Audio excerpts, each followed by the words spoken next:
ভোরবেলা উঠেছিল আর কি, দিয়ে ওই রেল লাইন ওই ধারে পায়খানা ফায়খানা বসতে গেছিল আর কি। মানসিক ডিস্টার্ব ছিল ব্রেনে।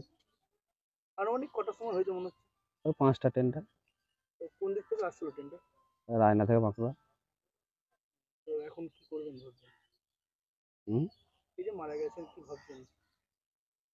কি ভাবার আর কি আছে?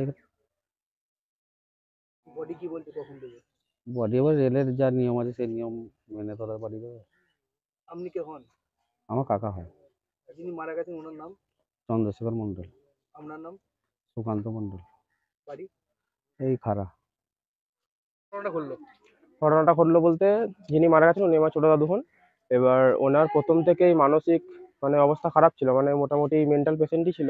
তো প্রায় দিনই সকালবেলার দিকে এইদিকে আসেন। এবার আজকে অতিরিক্ত ভোরে বেরিয়ে গেছে, এবার সকালে আমরা ঘুমাচ্ছি সবাই জানি না। এবার হয়তো কোনো অন্যমনস্ক হয়ে গেছেন বা কিছু হয়তো করছিলেন, এবার আমরাও জানি না কি হয়েছে। মানে সবই ঠিক ছিল, প্রতিদিনই ভোরবেলায় আসে ট্রেনটার পর। আজকে ট্রেনটার আগে এসছে, এখানে কারেন্টও থাকে নাই, তারপরে এই ঘটনাটা ঘটেছে। আমরা তখন জানতে পারি ভোরবেলার মানে পর, তারপর জানতে পারি। কোন দিক থেকে কোন দিকে আসছিল ট্রেনটা?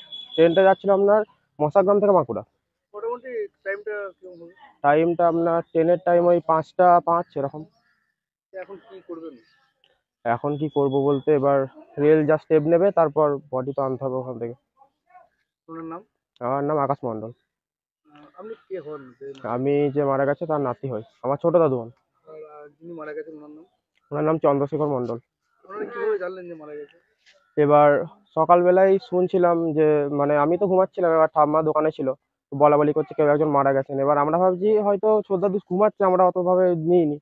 তারপর এসে মানে জানতে পারলাম, এখানে লোকাল কিছু বললেন যে নাকি মারা গেছে।